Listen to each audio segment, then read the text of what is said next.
Yo creo que ha habido un problema grave de elección de ministros, ¿no? Duele decirlo, ¿no? Habiendo estado en ese puesto, hemos tenido ministros que no se han dado cuenta, digamos, de la importancia de mantener la salud de las finanzas públicas y que al revés, en lugar de aliarse, digamos, entre comillas, con el Consejo Fiscal, lo que han hecho es atacarlo. Pero el hecho es que en los últimos años ha habido esa tendencia a gastar más de nuestras posibilidades o a tener compromisos mucho mayores que nuestras posibilidades, y eso ha hecho que se debilite el frente fiscal. ¿Qué opinas del Ministerio de Infraestructura? Es algo que uno ve totalmente improvisado. Si uno realmente quería hacer una reforma de este tema, ha debido trabajarlo muchísimo más. ¿Cómo vas a hacer para que efectivamente ese sea un ministerio eficaz, eficiente? Estás absorbiendo no sé cuántas, 15, 16 entidades, que cada una de ellas tiene sus propios problemas. Entonces tienes el riesgo de multiplicar los problemas por 16 en vez de solucionarlos.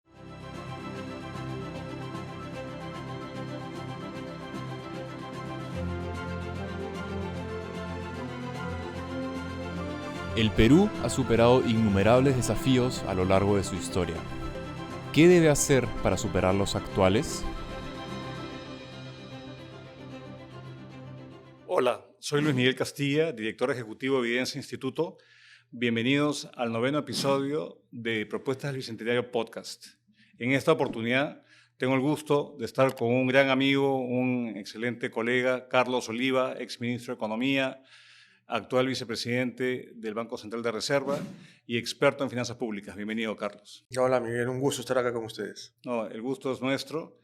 Quisiera que conversemos, ahora que hemos escuchado, ya estamos hace unas semanas de haber escuchado a la Presidenta de la República en su mensaje a la Nación y que está el marco macroeconómico publicándose y pronto se va a presentar el presupuesto de la República para el año entrante. Es hablar de un concepto que puede ser un tanto etéreo, que es la disciplina fiscal. ¿Por qué esto es importante? ¿Por qué ha sido un pilar de nuestro desarrollo, de nuestro buen desempeño en los últimos años y qué riesgos enfrentamos? Entonces, para empezar, yo quisiera, a modo, digamos, más pedagógico, es por qué es importante ser disciplinado en el manejo de las cuentas públicas. Sí, yo creo que la manera más fácil de entenderlo es hacer el símil con las personas, ¿no? Cuando una persona, digamos, quiere consumir, quiere invertir, normalmente se endeuda, ¿no? Para poder hacer frente a algún gasto, digamos, que está fuera de lo común. Y cuando uno se endeuda, naturalmente tiene que tener un perfil bueno para que le den una buena tasa de interés, ¿no? Si el banco ve que la persona tiene dudas en poder repagar, probablemente o no le preste o en todo caso le cobre o trate de cobrarle una tasa de interés sumamente alta para cubrirse precisamente del riesgo, ¿no? Entonces con los países sucede normalmente lo mismo, ¿no? Muchos países, sobre todo en América Latina, tienen un déficit fiscal, es decir, gastan más de lo que les ingresa. Por lo tanto, tienen que endeudarse. Entonces, si uno se endeuda de una manera prudente, los mercados van a reconocer eso y le van a prestar al país a una tasa relativamente baja, lo cual va a hacer que después sea mucho más fácil pagar el préstamo. Si uno tiene unas finanzas muy, digamos, desequilibradas, nadie le va a prestar. O si te prestan, te van a prestar a una tasa sumamente alta, lo cual a su vez agrava el problema fiscal, ¿no? Entonces, en ese sentido es muy importante tener lo que se llama prudencia, disciplina fiscal, tener unas cuentas ordenadas, ¿no? Para que cuando tengamos que endeudarnos, que seguramente lo tenemos que hacer porque tenemos brechas que cerrar, esto no sea una carga para el futuro. Esta disciplina fiscal se ha venido de alguna forma menoscabando en los últimos años. Yo recuerdo cuando trabajábamos juntos en el Ministerio de Economía, épocas de bonanza, teníamos superávit fiscal y podíamos ahorrar liquidez, colchones de ahorro para enfrentar contingencias. De hecho, cuando se encaró la pandemia, este ahorro fiscal sirvió justamente para tener una política fiscal expansiva y mitigar parte del golpe que sufrió la economía al sector privado. Entonces, creo que eso hace parte también de un buen manejo que nos ha valido una calificación crediticia elevada y un indicador de solvencia. Esto se ha venido reduciendo y las calificadoras de riesgo han venido emitiendo alertas. Tú en tu rol anterior fuiste presidente del Consejo Fiscal, una entidad que no muchos la conocían, pero que a raíz de tu salida del Consejo Fiscal comenzó a ser muy valorada, creo yo, al menos por un segmento de la población. ¿Cómo ves tú este debilitamiento? ¿Cuándo empezó? ¿Cuánto es imputable a factores externos que no controlamos? ¿Cuánto es responsabilidad de los gobiernos que han estado a cargo del país los últimos años para que haya esta percepción más negativa respecto a esta capacidad de pago o esta calificación crediticia que tenemos? Hacemos una pausa para recordarles que si les gusta este tipo de podcast, por favor no olvidar de suscribirse a nuestro canal de YouTube, donde continuaremos en futuras ediciones conversando de temas muy interesantes con expertos en materias económicos, sociales y políticas. No olviden de esta invitación a suscribirse a nuestro canal de YouTube. Volvemos a nuestro programa. A ver, has tocado varios temas que son bien importantes para reflexionar. Primero, que disciplina fiscal no significa tener déficit cero, ni mucho menos. ¿Ok? Parte del concepto de disciplina fiscal significa que precisamente cuando tienes un boom, como se tuvo en esa época que mencionaste, con los precios de los minerales, no gastarse ese dinero, ¿no? El hecho de que te entre plata de manera temporal no significa que esa plata haya que gastarla inmediatamente. Lo prudente es, bueno, gastar una parte y la otra ahorrarla, justamente porque más adelante pueden suceder cosas, como que efectivamente sucedieron en el país, primero con el fenómeno del niño y después con la pandemia, ¿no? Entonces, ese manejo, digamos, de prudencia es muy fino y es importante tenerlo, ¿no? Reitero, no es simplemente no tener déficit o tener déficits chiquitos, es saber cómo manejar también estos booms, estos auges que pueden haber. Y eso se vino haciendo bastante bien,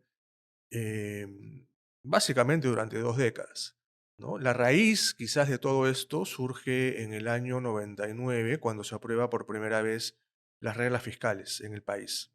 ¿Qué es una regla fiscal para que se entienda? El Perú fue el primer país de América Latina que implantó sus reglas fiscales, que son maneras de reducirle la discrecionalidad al gobierno. Es decir, el gobierno se autoimpone unas metas, ¿no? En términos de algunos indicadores, que normalmente son el déficit fiscal y el nivel de endeudamiento, también el aumento del gasto público. Entonces se pone unas metas y se compromete a no sobrepasarlas, ¿no? Y eso de alguna manera garantiza justamente lo que estamos hablando, la disciplina y la prudencia fiscal. Entonces, un país que tiene unas metas creíbles y que efectivamente las llega a cumplir, normalmente se dice que tiene un buen manejo de finanzas públicas y eso redunda en una calificación buena y por lo tanto en una menor tasa de interés cuando se pide prestado, ¿no? Entonces, desde el 99 nosotros tenemos reglas fiscales. En este momento hay más de 100 países, 105, 106 países que tienen reglas fiscales. Australia, en el mundo, creo que fue uno de los primeros, Nueva Zelanda, pero en América Latina, reitero, Perú y después Brasil fueron de los primeros. Ahora, incluso hace poco estuve hablando con la gente de República Dominicana que están también a punto de implementar una regla fiscal. Entonces, esto es algo, digamos, es una buena práctica que están haciendo todos los países y que de alguna forma los ayuda a manejar este tema de la disciplina fiscal. Entonces, a raíz de eso, reitero que tuvimos básicamente 2 décadas de un manejo fiscal bastante prudente, que justamente cuando hubo el boom de los minerales, ese dinero se pudo ahorrar, ¿no? Llegamos a tener un ahorro de hasta 4% del PBI en la época que eras ministro, ¿no? Estamos hablando de hace ya más de 10 años o 10 años. Entonces, lamentablemente, en los últimos años, ese manejo prudente que se había hecho, de alguna manera ha ido decayendo. Yo diría que el punto de inflexión ha sido el año 2021, ¿no? Primero, hemos tenido un par de choques fuertes, ¿no? El fenómeno del niño del 17 y después la pandemia, que ya fue un masazo, digamos, para las finanzas públicas, ¿no? Pero de alguna manera teníamos los ahorros para hacerle frente. Pero a raíz de la elección de Pedro Castillo en el año 21, hemos notado cierto debilitamiento de esta fortaleza que teníamos en términos de finanzas públicas. Básicamente, porque hubo un manejo desprolijo de parte del MEF y también hubo un manejo poco prudente de parte del Congreso, ¿no? Básicamente del Congreso que tenemos en la actualidad. Y esto mucha gente lo vincula con crisis política, que podemos hablar un poco de eso más adelante si quieres. Pero el hecho es que en los últimos años ha habido esa tendencia a gastar más de nuestras posibilidades o a tener compromisos mucho mayores que nuestras posibilidades, y eso ha hecho que se debilite el frente fiscal. El año pasado no hemos cumplido con esta regla que yo les mencionaba, del déficit en particular, ¿no? El país se comprometió a tener un déficit que no iba a pasar el 2,4% y sin embargo superó esa cifra, llegó al 2,8%, a pesar de digamos, de todas las advertencias que daban no solo el Consejo Fiscal, sino también muchos analistas ¿Qué privados. cosa significa? Porque cada uno puede decir, si es 2,4 la meta y te excedes 4 décimas, tampoco es tan grave, pero ¿qué es lo que está en juego cuando uno no cumple? Porque hay una palabra que creo que la compartimos, que es la credibilidad en el manejo. ¿Y qué explica esta menor capacidad del MEF de manejar prolijamente, como lo has dicho, la política fiscal en el país? Sí, es básicamente eso, un tema de credibilidad que es muy importante. Y nuevamente, si vamos al ejemplo de las personas, si una persona deja de pagar una cuota de su carro o de su departamento al banco, eh, mella su credibilidad, ¿no? Y el banco empieza a decir, oye, mira, bueno, quizás algo le pasó, pero ya te voy a empezar a ver con otros ojos, ¿no? Y si hay una segunda vez que me incumples, ya puedes ponerte en problemas, te puedo embargar, te puedo hacer esto, te puedo hacer lo otro, ¿no? Entonces, con el país es lo mismo, es una meta que nadie se le impuso al país. El mismo país, el mismo Perú, dijo, voy a comprometerme con 2,4.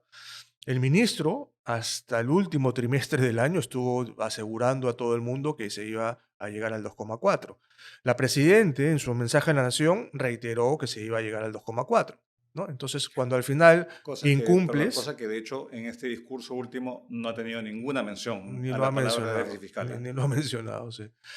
Entonces, hay un tema de credibilidad, ¿no? Que te dice, mira, si tú me estás diciendo y me estás jurando y rejurando que vas a llegar a cumplir con cierta meta, que puede ser, digamos, en este caso era 2,4, pudo haber sido 2,0 o 2,6, digamos. Más allá de la cifra, el hecho es que te comprometiste a algo y no lo estás cumpliendo, ¿no? A pesar de que todo el mundo te lo advertía además, porque a veces, claro, uno puede decir, mira, sucedió esto, sucedió lo otro, pero si todo el mundo te dice que no sigas haciendo lo que estás haciendo porque vas a incumplir y tú tercamente insistes y al final se cumple lo que todo el mundo te decía, entonces hay un problema, hay una responsabilidad muy grande del Ministerio de Economía y Finanzas, ¿no? Vamos a ver qué sucede este año. Este año estamos más o menos en la misma tendencia. Se ha fijado un límite de 2,8 y al mes de junio estábamos en 3,9. Entonces, la probabilidad de que se pueda incumplir ya por segundo año es complicada, ¿no? Y por eso hace unas semanas el mismo Moody's ha dicho, yo creo que de manera tardía, porque debió de haberlo dicho mucho antes, pero ya ha dicho que hay posibilidades de que por segunda vez se incumpla la meta y que por lo tanto ellos, digamos, empiecen también a mirar con otros ojos al Perú y eventualmente le puedan hacer una rebaja en la calificación. Antes de hablar, digamos, de las previsiones que tenemos, quisiera que menciones, tú has hablado de las alertas del Consejo Fiscal, de hecho tú presidiste el Consejo Fiscal, nosotros creamos el Consejo Fiscal. ¿Qué es el Consejo Fiscal? Sí. Así como les mencioné que hay 105 países que tienen reglas fiscales, que es una buena práctica internacional, recomendada pues por la OSD, etcétera. La creación de estos consejos fiscales también es una buena práctica y en este momento hay más de 50 países en el mundo, casi todos los países desarrollados, tienen algún tipo de consejo fiscal, ¿no? Se llama, la palabra técnica es institución fiscal independiente. Y es precisamente un consejo, un comité, ¿no?, de expertos que constantemente están evaluando el desempeño fiscal de los países de una manera independiente, autónoma, ¿no? Más allá de que administrativamente puedan depender de una entidad, como en este caso del Perú y del MEF o de otra, el trabajo del Consejo Fiscal es autónomo, ¿no? Entonces es una comisión, en el caso peruano, hay 5 directores, uno lo preside, y hay un equipo de unas 15 personas que son los técnicos que, digamos, trabajan full time y que están haciendo todas las evaluaciones. Entonces, este Consejo Fiscal que se creó efectivamente cuando eras ministro en la ley del 2013, ¿sí? Empezó a funcionar en el año 2016, ya tiene 8 años funcionando y periódicamente emite opiniones que no son vinculantes, es decir, son simplemente opiniones, nadie tiene la obligación de hacerles caso, digamos. Son opiniones sobre distintos temas, ¿no? Legalmente existe la obligatoriedad de pronunciarse cada vez que se elabora el marco macroeconómico multianual, por ejemplo. Entonces, ahorita, por ejemplo, que ha salido el marco macroeconómico, ya tiene una opinión del Consejo Fiscal, ¿no? Y también cuando suceden otras cosas, ¿no? Cuando se hacen algunos informes del MEF o cuando el Consejo Fiscal considera pertinente comentar alguna política, ya sea del Congreso, del Tribunal Constitucional, etcétera, donde pueda poner en riesgo la sostenibilidad fiscal, ¿no? Entonces, emite opiniones, al año puede emitir, no sé, 4, 5, 8 opiniones sobre temas muy puntuales y que lo ideal sería que las autoridades analicen esas opiniones, las discutan, en algunos casos pueden hacerle caso, eso sería, digamos, lo ideal desde el punto de vista del Consejo Fiscal, justamente para preservar la salud de las finanzas públicas, ¿no? Lo peor que le puede pasar digamos, al país es que se empiecen a emitir estos comentarios que, digamos, están muy bien sustentados, que no se les haga caso y que después el tiempo le dé la razón al Consejo Fiscal y no al MEF, que es lo que ha pasado en los últimos 2 años y quizás por eso es que se ha hecho más conocido el Consejo Fiscal, ¿no? Pues justamente porque se emitieron una serie de alertas, eran refutadas muchas veces de una manera destemplada por parte de varios ministros, ¿no? Atacando a los directores, etcétera, en vez de responder al fondo del asunto, y al final el tiempo le ha dado la razón al Consejo Fiscal. Entonces, eso, digamos, es también una mala señal y es una muestra de que el MEF no ha estado a la altura como sí lo había estado en años anteriores. ¿Y por qué crees que esto ha sucedido? Me imagino mucho depende de la personalidad del titular, digamos, porque a nadie le gusta que lo critiquen, pero visto de otra forma, uno puede jugar en pared, porque muchas veces los excesos vienen del Congreso o vienen, digamos, de los políticos, y eso más bien, utilizado de manera inteligente, un MEF se puede, digamos, puede jugar con el Consejo Fiscal para ciertos temas que un ministro no los puede decir, los diga otro, ¿no? Y ayudarlo en su gestión. Pero esto, ¿hasta qué punto está influido por el hecho de que tenemos gobiernos que no tienen mayoría en el Congreso? Que creo que es un punto de inflexión quizás que antecede a los últimos años, donde es cada vez más difícil que la opinión del MEF tenga, digamos, un valor más vinculante y discipline a los políticos, al Congreso, y ahora vemos que es todo lo contrario. Vemos que quien corta el jamón, como se dice coloquialmente, es el Congreso, con iniciativas de gasto que han ido minando esa fortaleza acumulada tras décadas de buen manejo. Todos los ministros, y tú lo sabes mejor que nadie, hemos tenido en algún momento situaciones particulares, muchas de ellas con el Congreso, ¿no? Digamos, no es fácil trabajar con el Congreso porque, digamos, es otra dinámica la de ellos. eh, Pero justamente allí el papel de cada ministro es tratar de adecuarse a las circunstancias y solucionar, digamos, las situaciones que se puedan presentar, ¿no? Entonces, yo creo que ha habido un problema grave de elección de ministros, ¿no? Duele decirlo, ¿no? Habiendo estado en ese puesto, pero justamente hemos tenido ministros que no se han dado cuenta, digamos, de la importancia de mantener la salud de las finanzas públicas y que al revés, en lugar de aliarse, digamos, entre comillas, con el Consejo Fiscal justamente para hacerle frente a una serie de situaciones, lo que han hecho es atacarlo. Varios ejemplos les podría dar, ¿no? Uno que salta a la vista y que lo acabas de mencionar también es esta sentencia o resolución del Tribunal Constitucional que le da, de alguna manera, le abre la puerta a la iniciativa de gasto del gobierno. que acaba de ser reafirmada hace unas semanas, donde en otras circunstancias el MEF al día siguiente, ¿no?, salía en todos los medios a defender la Constitución y a defender la prudencia de las finanzas públicas. ¿Qué sucedió cuando sacó, me parece, en el año 2022 por primera vez esta nueva interpretación del Tribunal Constitucional? Que podemos hablar de eso también, que me parece un gran error. El MEF no dijo nada, absolutamente nada. Le estaban metiendo por la ventana la iniciativa de gasto y el MEF, seguramente por estos temas políticos, por no quedar mal, por no pelearse con no sé quién, no dijo absolutamente nada. Digamos, eso en otras circunstancias hubiera sido pues un escándalo, ¿no?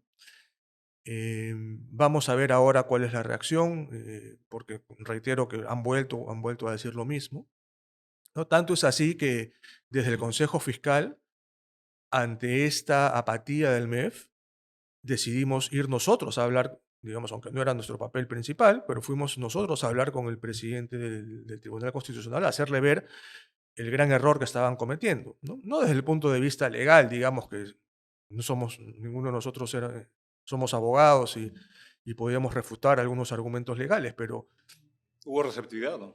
sí, en ese momento hubo receptividad. Yo recuerdo mucho esa reunión porque curiosamente fue el día del golpe de Estado de Pedro Castillo. En la mañana estábamos reunidos con el presidente del Tribunal Constitucional y tanto hubo receptividad como que después, en otra resolución, me parece que fue la vinculada con el FONAVI, de alguna manera trataron de, entre comillas, arreglar, digamos, esa resolución, ¿no? Esa interpretación que habían dado. Sin embargo, acabamos de ver que han vuelto otra vez a la situación inicial. Pero a lo que iba es que el MEF, digamos, ha debido salir y en todo caso aliarse, ¿no?, nuevamente en el buen sentido de la palabra, con el Consejo Fiscal y con otros economistas, analistas, justamente para defender este tipo de temas. Y lo peor que hizo o que puede seguir haciendo es quedarse callado y no enfrentar estos temas. Puedes tener muchas batallas, algunas las vas a perder, pero no puedes dejar de dar la pelea. Yo recuerdo, Carlos, que el tema del presidente es muy importante, ¿no? Sentar posición, y una vez que sientas posición institucional, es la posición, ¿no? Y eso parece que ya no es el caso, porque yendo hacia temas incluso que no tienen que ver con la política fiscal, el manejo del gasto público, es que hay muchos proyectos que han sido presentados y aprobados por el Congreso que ni siquiera han merecido una opinión negativa de parte del MEF. Yo recuerdo un caso que me llamó mucho la atención, que estaban perforando, no sé si es el IGB o el impuesto a la renta, creando inafectaciones nuevas, y un congresista que escuché su declaración después decía, pero ¿dónde está el informe negativo del MEF? Yo lo pude conseguir a través de colegas que pedían ayuda, por favor. Se ha llegado al punto en el cual los funcionarios de línea a veces solicitan apoyo de ex ministros o colegas para decir, oye, esto tiene una implicancia, pero no se presenta el informe negativo en el Congreso. Y tampoco se da la lucha, la pelea constitucional, competencial, eso no se interpone y hay una pasividad que creo que es uno de los daños más grandes que le está causando, más allá de incumplir las décimas, que también mina la credibilidad, pero es un retroceso institucional de lo que había sido un espacio bien ganado y que le ha servido al país mucho en términos de estabilidad y en términos de acceso competitivo al financiamiento, etcétera. Exacto, y ahí, mira, eso es súper importante porque estás minando la institucionalidad del ministerio. Porque en esas circunstancias, normalmente las áreas de línea emiten los informes, ¿no? Y le dicen al ministro, ministro, esto que están haciendo está mal por A, B, C y D. Pero lamentablemente sucede dos cosas. O que el ministro, digamos, decide políticamente no dar la pelea, o que el MEF efectivamente envíe el informe a la PCM y es la PCM la que decide no dar la pelea. Habría que ver caso por caso. Pero el hecho al final es que el Poder Ejecutivo no defiende sus fueros, digamos, no defiende lo que sus técnicos le están diciendo que defienda. ¿Y por qué no lo hacen? Por una decisión política. Y eso, reitero, afecta la institucionalidad digamos, incluso el clima laboral, ¿no? O sea, un técnico decente, bueno del Ministerio de Economía, que hace un buen informe, que nadie se lo puede refutar, y que después simplemente deciden encarpetar ese informe por una decisión política, obviamente pues le baja la moral a cualquiera, ¿no? Entonces, eso efectivamente es sumamente grave y ojalá que no sigamos con ese patrón, porque al final nuevamente lo que vamos a hacer es destruir, digamos, una gran fortaleza que tiene el país, que todavía lo sigue siendo el Ministerio de Economía y Finanzas. Otro tema que yo noto, Carlos, y de hecho o ha ocurrido en mi época, pero no ha ocurrido en la tuya, que es que no hay plena consistencia al interior del gabinete, porque a veces algunos ministros se van por la libre y, por ejemplo, anuncian o tratamiento tributario que no ha sido consultado con el MEF, por ejemplo, que es competencia del Ministerio de Economía y Finanzas, o comienzan a anunciar una lluvia de obras. Lo más reciente ha sido anuncios del ministro de Transportes, por ejemplo, que anuncia un paquete de no sé cuántos ferrocarriles o vías férreas, e incluso cita que no podemos estar sometidos a los límites presupuestarios.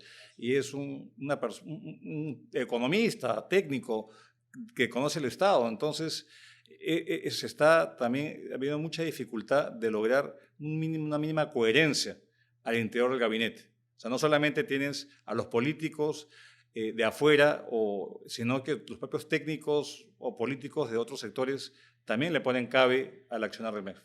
Ah, sí, sí, eso también es gravísimo, ¿no? Y es algo que hemos visto sobre todo en los últimos años, ¿no? Que al MEF lo pasan por encima, cosa que antes no sucedía. Y si sucedía, digamos, porque al final pues uno puede meter la pata, algún ministro, digamos, se pasó de entusiasmo, rápidamente se corregía, ¿no? Ahora no, ahora, digamos, simplemente eh, no necesariamente ahora en este momento, sino digamos en los últimos 2 años, hemos visto a este MEF que nuevamente se le pasan por encima, no dice nada, no sale a aclarar una serie de temas que tanto tú como yo creo que lo hemos vivido en algún momento, ¿no? Yo recuerdo claramente también una vez que un ministro pues, salió una noticia en un diario sobre una exoneración tributaria, qué sé yo, al día siguiente, o sea, el mismo día que leí la noticia, llamé al ministro y el ministro se disculpó, dijo que no quería decir eso, no sé qué, no sé cuánto, ¿no? Porque estaba, digamos, metiéndose en un tema que no le competía. Entonces, yo no sé si eso está pasando ahora. Aparentemente, a lo mejor está pasando, digamos, entre bambalinas, pero en todo caso sí sería bueno que se aclaren una serie de temas, ¿no? Realmente escuchar a un ministro prometer un montón de cosas que ni siquiera están son parte de la política formal del gobierno en términos de infraestructura, para eso tiene un plan de infraestructura, que está aprobado con un decreto supremo, es No, parte del marco que legal. tú lo hiciste en tu gestión, Lo de hecho. hicimos en el 19, después lo actualizaron, yo creo que mal actualizado, pero bueno, lo hicieron en el 22, pero en todo caso existe ese plan. Y entonces uno se pregunta, mira, se ha hecho un buen trabajo, hay un plan y de repente viene alguien y mete 5 proyectos por debajo de la mesa que ni siquiera han sido discutidos en el ámbito del plan, etcétera. Entonces, ¿para qué sirve el plan? Si mañana viene otro ministro y promete 10 más y el plan no sirve para nada entonces. Entonces, realmente, nuevamente, estamos afectando las instituciones, ¿no? Todos los esfuerzos que uno hace o ha hecho por ordenar el país, dar ese mensaje de que estamos yendo en cierta dirección, con este tipo de declaraciones simplemente pues te tiras todo al agua, ¿no? Y nuevamente, si nadie lo aclara, se queda ahí en el ambiente, ¿no? Alguien ha dicho que esos proyectos van o no van, más allá de lo que dijo en su momento el ministro de Transporte. Ese tipo de cosas realmente demuestran que el gabinete no está bien cohesionado, ¿no? Hablando un poco del discurso y reflexionando, bueno, hay una cuestión que ha dominado la atención y la discusión, que es esta creación de este Ministerio de Infraestructura. Por un lado, quisiera que me des tu opinión. Yo soy crítico, yo creo que eso no resuelve nada. Y lo segundo tiene que ver con una serie de promesas que se tienden a hacer en estos discursos, y dado que estamos a puertas de la presentación del presupuesto para el año entrante, ¿cuánto le pasa factura a un gobierno cuando promete cosas y no las puede cumplir? Y la tercera, que después te la hago, que tiene que ver con la calidad del gasto, que es un tema central, y la falta de impacto en la intervención, pero vayamos por partes. Este, ¿Qué opinas del Ministerio de Infraestructura? Es una pequeña digresión, pero creo que vale la pena. Teóricamente, digamos, podría funcionar. La pregunta es si en esta propuesta que están haciendo lo van a hacer de una forma que efectivamente pueda funcionar. Y ahí yo tengo mis grandes dudas también. Para empezar, es un proyecto de ley y en teoría empezaría a funcionar en agosto del año 2026, justo con el nuevo gobierno, ¿no? Entonces allí, digamos, hay un tema de decir, oye, no era el momento preciso para que tú, cuando ya estás básicamente de salida, propongas algo tan grande, digamos. En segundo lugar, es algo que uno ve totalmente improvisado, ¿no? Si uno realmente quería hacer una reforma de este tema, ha debido trabajarlo muchísimo más. Ahorita son un proyecto de ley de 4 o 5 páginas que deja todo abierto, ¿no? Y uno, claro, empiezan todas las preguntas que tiene. O sea, desde, por ejemplo, ¿dónde va a funcionar? ¿Qué van a hacer? ¿Van a construir un edificio nuevo? ¿Se lo van a comprar a Petroperú, a lo mejor el edificio para hacer ahí el ministerio? ¿O van a ir al Ministerio de Transportes? ¿Los de Transportes los van a mandar a otro lado? O sea, preguntas tan sencillas como esas, digamos, que digamos, no son las más importantes, pero ni siquiera eso se sabe. Después abren la puerta para que los trabajadores entren con CAS. O sea, vas a tener un superministerio, ¿no? Con la plana, con contratos de menos de un año. Han debido, por ejemplo, obligar a que eso entre a la ley de servicio civil de frente, no simplemente decir cuando la ley se implemente ni nada. O sea, decir, es obligatorio que para que este ministerio funcione, todos estén dentro del servicio civil y no dejar la puerta abierta para el CAS. Y después ya vienen los temas de fondo, ¿no? ¿Cómo vas a hacer para que efectivamente ese sea un ministerio eficaz, eficiente? Estás absorbiendo no sé cuántas, 15, 16 entidades, que cada una de ellas tiene sus propios problemas. Entonces tienes el riesgo de multiplicar los problemas por 16 en vez de solucionarlos. ¿Cuál es la respuesta para solucionarlos? No lo sabemos. Entonces hay, digamos, tantas preguntas y conociendo, digamos, el récord de este gobierno, yo dudo que puedan, digamos, hacerlo de una buena manera, ¿no? Y con una transición que no afecte, digamos, la provisión de los servicios, ¿no? Espero equivocarme, naturalmente, pero realmente no soy muy optimista con lo que se está Quizá planteando. hubiese sido mejor, dado que hace menos de un año se creó el ANIN, la Autoridad Nacional de Infraestructura, que viéramos resultados y a partir de eso adscribirle nuevas funciones, Exactamente. cosa que no ha ocurrido, Era ¿no? lo lógico, ¿no? O sea, Claro. ¿Y qué va a pasar, por ejemplo, con el Ministerio de Transportes? Le quita sus dos grandes ejecutoras, Provías Nacional y Descentralizado, ¿y qué pasa con el resto del ministerio? ¿No crees que hubiese sido mejor, quizás con mayor nivel de reflexión, plantear quizás una fusión de los ministerios de obras públicas gradualmente y volver a algo que teníamos en el pasado, en los 90 teníamos un ministerio que era de Transportes, Comunicaciones, Vivienda y Construcción. Quizás eso hubiese sido mejor que crear ahora una nueva entidad que va a tener una superposición de funciones, pero sí coincido, hay bastante improvisación en este caso. sí. Y han creado una comisión, digamos, no sé si son 90 o 180 días Que no está el para MEF, de hacer hecho, un informe, que no está el que MEF, no está el MEF. además. Entonces, digamos, si realmente querías hacerlo, hubieras creado la comisión primero y cuando tengas la propuesta, recién presenta el proyecto de ley y ves qué tan viable es, ¿no? Pero no puedes presentar un proyecto de ley diciendo va a haber una comisión que van a analizar. Sí, y además yo entiendo que la propuesta inicial le quitaba al MEF también un montón Claro, por de inversión funciones, ¿no? y Y eso es otra duda que hay, ¿no? mm, Porque el MEF, hasta donde está el proyecto de ley, todavía mantiene la rectoría del sistema de inversión pública, ¿no? ¿Cómo va a jugar eso con el Ministerio de Infraestructura? Entonces, y cómo y además toda la parte privada también, ¿no? El MEF también tiene esa rectoría, ¿cómo va a jugar? Entonces, y lo otro, y digamos, es que los proyectos de inversión no todos son infraestructura. Hay un montón de proyectos que no son de infraestructura. El mismo MEF tiene el CIAF, por ejemplo, ¿no? El CIAF RP que está implementando, eso no es un proyecto de infraestructura, es otro tipo de proyecto, pero es un proyecto. Entonces, Digamos, hay un montón de dudas todavía. Son más las dudas, digamos, que las No, sí, certezas, sin ¿no? duda. Y para añadir otra duda más, es que la mayoría del presupuesto lo acaba ejecutando gobiernos regionales y locales. Exacto. Entonces, bueno, parece que ahí están improvisando con tema tan central.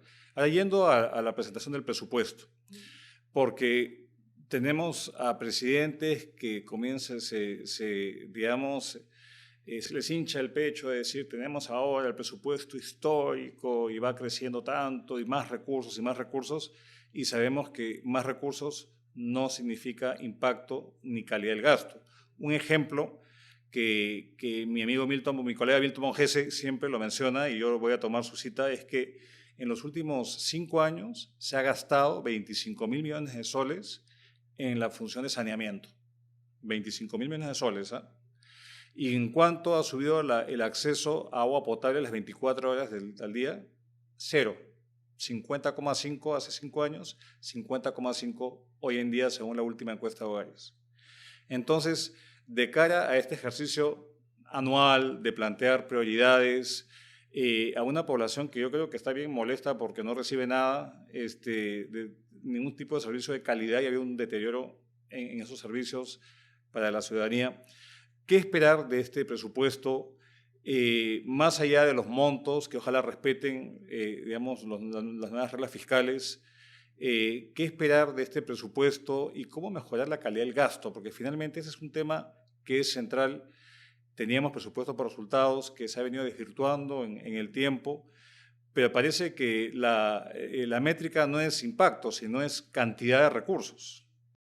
Sí, mira, lamentablemente, y también como parte de este deterioro que estamos viendo en los últimos años, el presupuesto es cada vez menos relevante. Dentro de la misma ley se incluyen una serie de artículos que desvirtúan después toda la ejecución del presupuesto, ¿no? El presupuesto empieza muy bien diciendo, estas son las prioridades, está prohibido hacer esto, sí se puede hacer esto otro, pero después empiezan todos los artículos con las excepciones, ¿no? Eh, no sé, por decirte, está prohibido aumentar los sueldos, pero más adelante está el artículo, pero hay una excepción para X, Y y Z.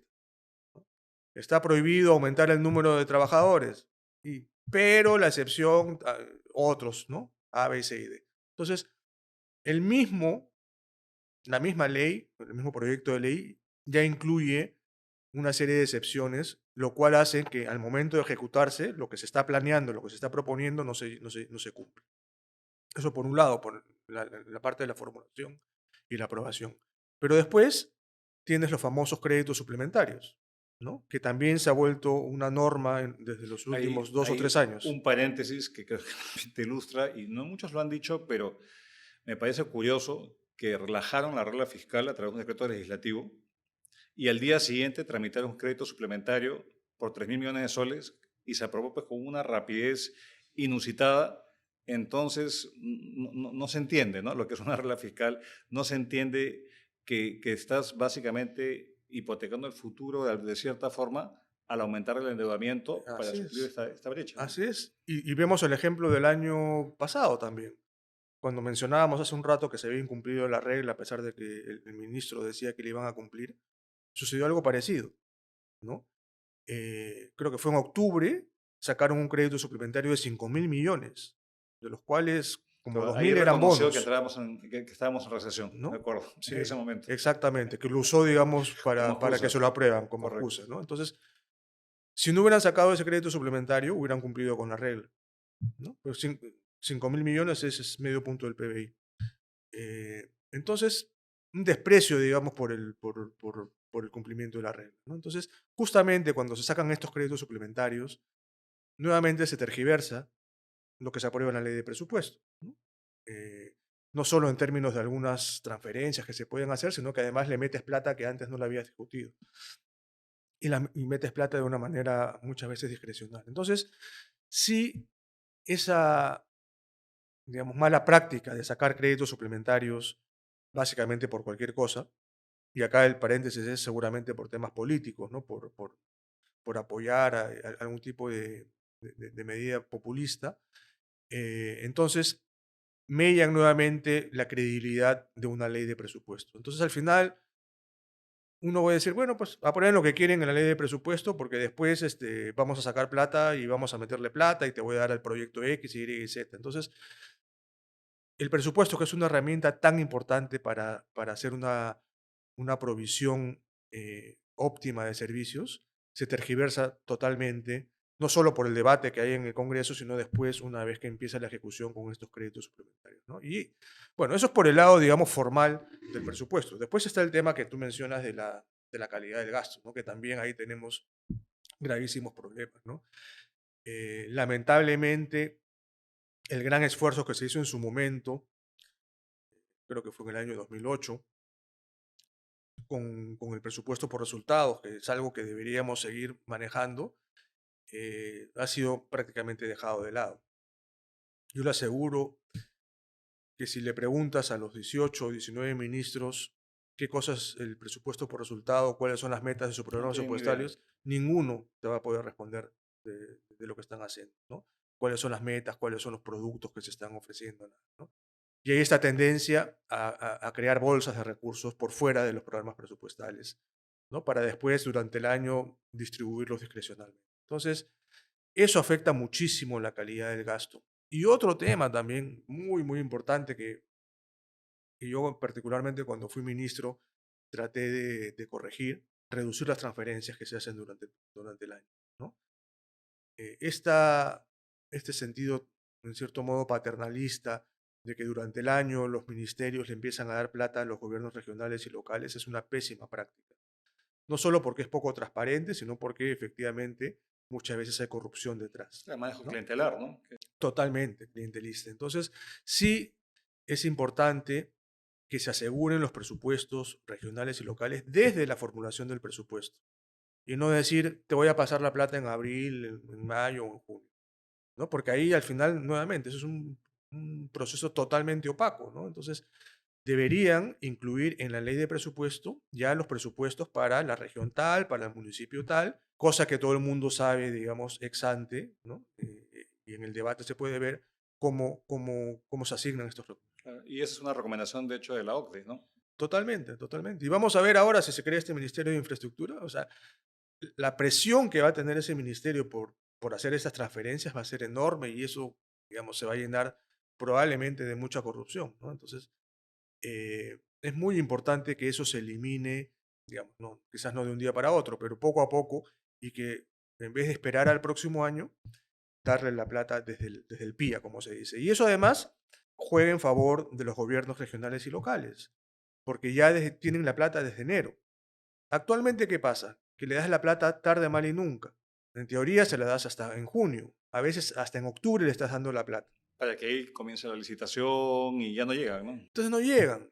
Y al revés, le pasas, digamos, entre comillas, la culpa a los gobiernos regionales y los ministerios quieren pintar una buena foto, ¿no? Entonces, el ministerio no gastó la plata, se la pasa al gobierno regional en octubre y el ministerio, cuando ve su ejecución, claro, ejecuté el 100%, ¿no? Sale la foto linda, salen los ministros a tirarse la parte. Y al revés, y atacas al gobierno regional, oye, tú eres incapaz, ¿por qué no gastaste? El gobierno regional le dice, oye, me has dado la plata en octubre, ¿cómo la voy a gastar? Si tengo que hacer una licitación, tengo que hacer esto o lo otro, ¿no? O la malgasto, digamos, ¿no? Hago una administración directa y qué sé yo. Entonces, todo el proceso presupuestario está mal y eso tenemos que corregirlo.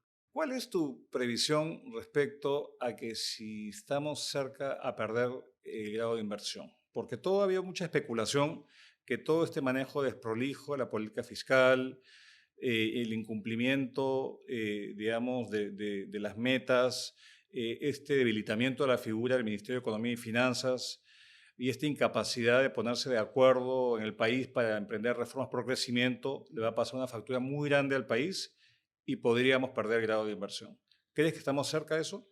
A ver, cerca no, estamos en el camino, digamos, pero todavía tenemos algunos espacios para mantener el grado de inversión. En el caso de Moody's, me parece que todavía hay un par de escalones. El más cercano me parece que es Standard Poor's, que ese sí nos podría bajar la calificación a bono basura, pero no es algo, digamos, que yo vea en el cortísimo plazo. pero si seguimos así, naturalmente puede suceder en el 25 o en el 26, ¿no? Entonces, allí el llamado, digamos, es justamente a revertir esto, ¿no? Digamos, y el ministro de Economía conoce de estos temas, ¿no? Él ha sido viceministro de Hacienda, ha sido director de presupuesto. Yo creo que podría, con el apoyo de su gabinete y con el apoyo de la PCM y el apoyo de la Presidente, podría de alguna manera encaminar, ¿no? Yo creo que, digamos, si tú le preguntas qué hay que hacer, yo estoy seguro que él sabe qué hacer. El tema es si tiene el apoyo político para poder hacerlo. Pero realmente no creo que en el cortísimo plazo nos puedan hacer poner en esa situación de perder el grado de inversión. Sí podría haber un downgrade en el corto plazo, ¿no? De acá a fin de año, digamos, Y estar a un escalón, y estar, digamos. claro, ya cada vez más cerca de que nos baje, ¿no? Claro, un tema quizá para otro podcast es que, claro, ¿por qué se tiene que manejar bien? No solamente en temas de endeudamiento y digamos, ser prudente en el manejo de tus cuentas, sino porque un país como el Perú está sujeto a muchas contingencias. Desastres naturales traen costos, hay sentencias en contra del Estado, hay laudos arbitrales que hoy día ya perdemos por goleada por manejos discrecionales de algunas autoridades, y tenemos empresas públicas mal manejadas, en fin. Pero creo que eso lo dejamos para otra conversación, porque eso puede añadir, de hecho, mucho más presión al gasto y aumentar el endeudamiento, que hoy día está en 33-35% del PBI, puede fácilmente elevarlo y esa ganancia, esa fortaleza se puede diluir rápidamente. Sí, ahí solo para mencionar que justamente se nos ha quedado en el tintero, pero personalmente yo veo el mayor riesgo para las finanzas públicas por el lado de estos compromisos, de estas sentencias judiciales y eso, ¿no? Todo el manejo de la planilla es una bomba de tiempo, ¿no? Y eso sí nos puede explotar en la cara el próximo año o en 2 años, ¿no? Y eso sí nos podría hacer que definitivamente ya perdamos esta gran solidez fiscal que tenemos, porque son compromisos, digamos, de mediano y largo plazo, ¿no? No son un shock de un solo año. Entonces, allí sí, digamos, en otra ocasión podemos comentar la gran bomba de tiempo que se está gestando. Bueno, hemos tenido una conversación muy interesante. Y, a ver, qué optimista sacar de este diálogo poco, pero creo que hemos tratado temas de fondo, temas que no se conversan usualmente, que es qué significa tener una institucionalidad fiscal sólida y respetada, esto cómo reditúa en beneficios a las personas, cómo es el manejo del recurso público, cómo la política influye en un manejo diligente de la política fiscal, las contingencias, estas ideas improvisadas de crear entidades públicas como la panacea para resolver problemas reales que enfrenta la gestión pública, entre otros. Ahora pasamos a una sección, Carlos, que es muy interesante, donde recogemos preguntas del público.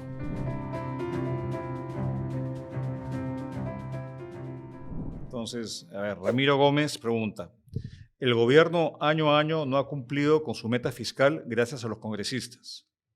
¿Existe alguna medida legal para limitar el poder del Congreso en contra del bienestar de la economía? No estoy seguro si el preámbulo es cierto, ¿no? Como mencionamos hace un rato, no es gracias a los congresistas que hemos incumplido la norma, ¿no? Yo creo que es gracias a un MEF que en su momento ha sido muy desprolijo y que ha metido gasto donde no tenía que meterlo.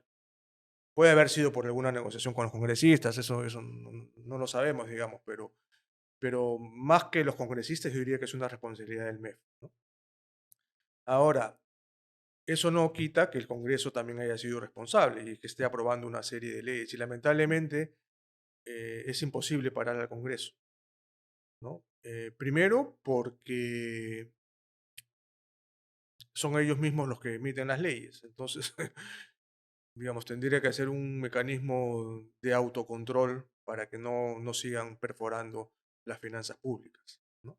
Y segundo, algo que también hemos mencionado, el tema del Tribunal Constitucional, ¿no? Esta interpretación de que el artículo 79, que solo es válido para el año en curso y no para el futuro, me parece una interpretación totalmente antojadiza, irresponsable. Seguramente, digamos, los abogados pueden encontrar algún tipo de racionalidad, ¿no? Pero incluso yo que soy economista, cuando lo leo, el sustento que dan no tiene ningún sentido, ¿no? Dicen que no, que el congresista no puede dejar de velar por los derechos humanos y por los derechos sociales.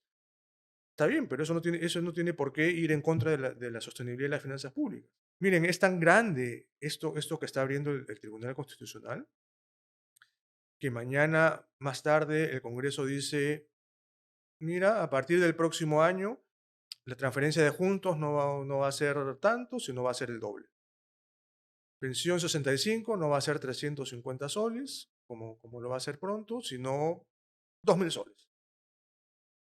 Los pensionistas van a ganar el triple a partir del próximo. O sea, pues, ¿Qué simplemente es si lo que dices, quisieran, probablemente? sí, no. O sea, basta que digas que es a partir del próximo año Claro. para que ellos puedan hacer absolutamente todo y rigidizar. Claro, entonces el sustento legal, ¿cuál es? No, pero eso es un derecho social, que hay gente pobre. Bueno, pues está bien. Nadie está diciendo que, pero esa no es la manera de hacerlo, ¿no? Entonces, abrir esa puerta es de una irresponsabilidad total. El Tribunal Constitucional tiene que corregir eso, no puede dejarlo así de abierto. No, me sumo a tu invocación. Ahora, tenemos una sección, Carlos, que son preguntas más personales, pero no te preocupes, no tan personales. A ver, la primera es, y esto es rapidito, ¿ah? Si pudieras convencer a todo el Perú de leer un libro, ¿cuál sería? La reforma incompleta Ok. de, del IPE, de Fritz Uwao en su momento lo hizo, ¿no? Sí, sí. Sigue siendo totalmente vigente ese libro. Si pudieses cambiar una ley, ¿cuál cambiarías? Yo diría que las leyes de exoneraciones tributarias es un paquete, digamos, que habría que cambiar. Ujú. Que suma como más de 20.000 millones de soles, ¿no? Sí, sí, Todos sí. los- Es una manera de perforar el sistema tributario y de crear inequidades en el sistema, ¿no? Si pudieses retroceder en el tiempo e impedir un momento de nuestra historia económica, ¿cuál sería? Bueno, quizás lo que acabamos de hablar del Tribunal Constitucional, ¿no? Eso me parece extremadamente grave. Yo no sé si la gente se está dando cuenta de eso, pero si pudiéramos impedir esa interpretación, digamos, el futuro no sería tan opaco como lo puedo ver ahora. Y acá yo te añado una. ¿Y crees que el Senado puede ayudar? Mira, eso es parecido a lo que hablábamos del Ministerio de Infraestructura, ¿no? En teoría podría funcionar muy bien, pero si tienes unos senadores, digamos, Parecidos a los congresistas. de baja calidad, por decirlo de alguna forma, el remedio puede ser peor que la enfermedad. Entonces, claro, todo el mundo sueña con un Senado pues, que sea con gente responsable, íntegra, conocedora de los temas. Y si ese fuera el caso, digamos, sí, puede ser un gran contrapeso y puede de alguna manera filtrar y tener las leyes para tener buenas leyes. Pero si pones a gente de poca integridad allí, el remedio nuevamente puede ser peor que la enfermedad.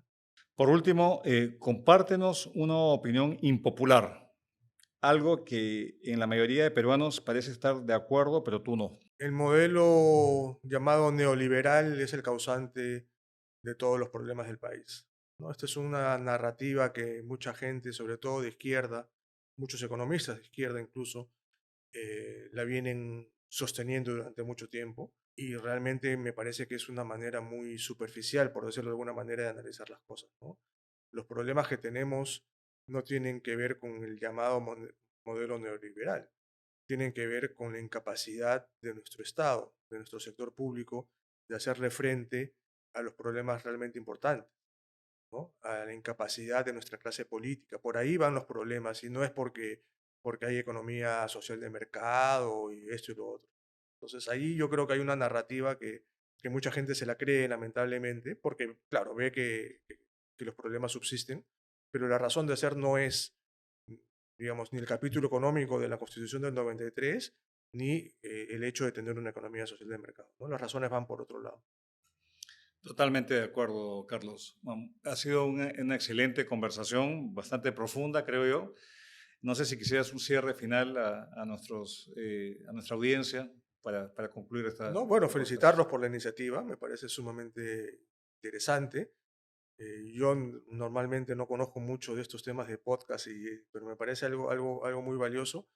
Y ojalá que podamos repetirlo y, digamos, llevar algunas ideas para que la gente se informen más, ¿no? Yo creo que lo que necesita muchas veces nuestra población es analizar distintos puntos de vista para que se formen sus propias decisiones, ¿no? Nadie trata de influenciar a nadie cuando uno emite este tipo de comentarios, pero sí es importante que todos tengamos la mejor información posible para tomar las mejores decisiones. Excelente, muchísimas gracias Carlos y nuevamente agradecerles por su sintonía a este podcast, invitarlos a futuras ediciones para discutir temas de interés de ustedes y contribuir pues a un país mejor. Muchas gracias.